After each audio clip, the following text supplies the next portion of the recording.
मंत्री केशव प्रसाद मौर्य ने भी बयान दिया। उन्होंने कहा कि इन लोगों को आरएसएस की एबीसीडी नहीं पता है। इस पर रिएक्शंस लगातार सामने आ रहे हैं और मौजूदा समय में उप मुख्यमंत्री केशव प्रसाद मौर्य कह रहे हैं कि आरएसएस पे भले इतनी बड़ी बात लिखी गई हो, इसकी किताब भले ही पढ़ रहे हो, लेकिन इन लोगों को आरएसएस की अभी एबीसीडी भी नहीं पता है।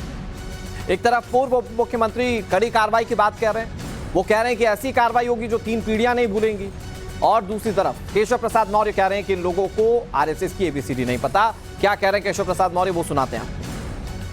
जो ऐसे कोई भी साहित्य प्रसारित किए हैं, प्रचारित किए हैं या छापे हैं, उनको राष्ट्रीय स्वयंसेवक संघ की राष्ट्रभक्ति की एबीसीडी भी नहीं मालूम।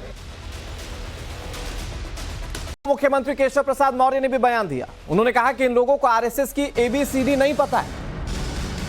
इस पर रिएक्शंस लगातार सामने आ रहे हैं और मौजूदा समय में उप मुख्यमंत्री केशव प्रसाद मौर्य कह रहे हैं कि आरएसएस पे भले इतनी बड़ी बात लिखी गई हो, इसकी किताब भले ही पढ़ रहे हो, लेकिन इन लोगों को आरएसएस की अभी एबीसीडी भी नहीं पता है।